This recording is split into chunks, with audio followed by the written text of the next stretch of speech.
Hours before departing for the World Economic Forum in Davos in Switzerland, U.S. President Donald Trump intensified tensions with European allies over Greenland. Asked at the White House how far he would go to acquire the semi-autonomous Danish territory, Trump responded cryptically, "You'll find out," he said. Well, he's also declined to rule out force as an option in pursuing U.S. control. European leaders have swiftly rejected the idea, emphasizing that Greenland's sovereignty is non-negotiable and cautioning against coercive pressure. EU officials have also criticized Trump's related tariff threats against NATO allies, warning such tactics could undermine long-standing cooperation.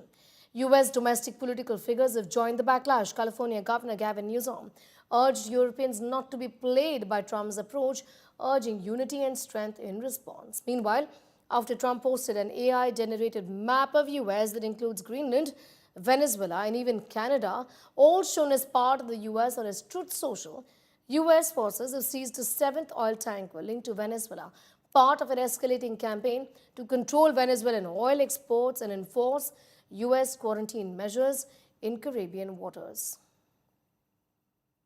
How far are you willing to go to acquire Greenland? You'll find out. How far are you willing to go to acquire Greenland? You'll find out. How far are you willing to go to acquire Greenland? You'll find out. How far are you willing to go to acquire Greenland? You'll find out. How far are you willing to go to acquire Greenland? You'll find out. It's going to happen. That's going to be very good for everybody. Nobody's done more for NATO than I have, as I said before, in every way. Getting them to go up to 5% of GDP was something that nobody thought was possible, and pay. At 2% they weren't paying. At 5% they are paying. And they're buying a lot of things from us, and they're giving them, I guess, to Ukraine. That's up to them, but they're giving them to whoever they're giving them to, but they're buying a lot. I think that we will work something out where NATO is going to be very happy and where we're going to be very happy. But we need it for security purposes. We need it for national security and even world security. It's very important. But we do prefer respect to bullies. We do prefer science to plotism. And we do prefer rule of law to brutality. We have a place where rule of law and predictability is still the rule of the game. And my guess is that it is largely underpriced by the market. Having a place like Europe, which sometimes is too slow, for sure, and needs to be reformed, for sure, but which is predictable, loyal, and where you know that the rule of the game is just the rule of law, it's a good place. Did he say that? Well, nobody wants him because he's going to be out of office very soon. So, that's all right.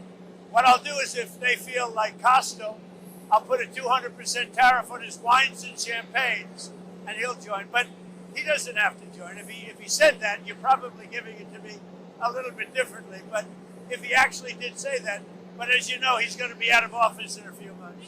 Let me put this in words you might understand. Mr. President, let me put this in words you might understand. Mr. President, let me be direct. We are in the midst of a rupture, not a transition. We understand that this rupture calls for more than adaptation. It calls for honesty about the world as it is. We are taking the sign out of the window.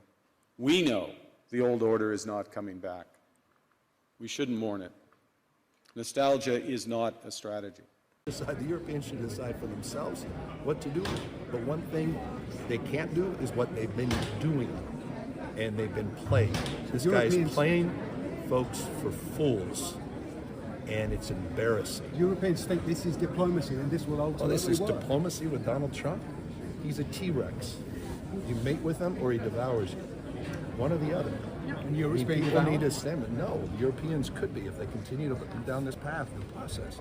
They need to stand tall, stand firm, stand united.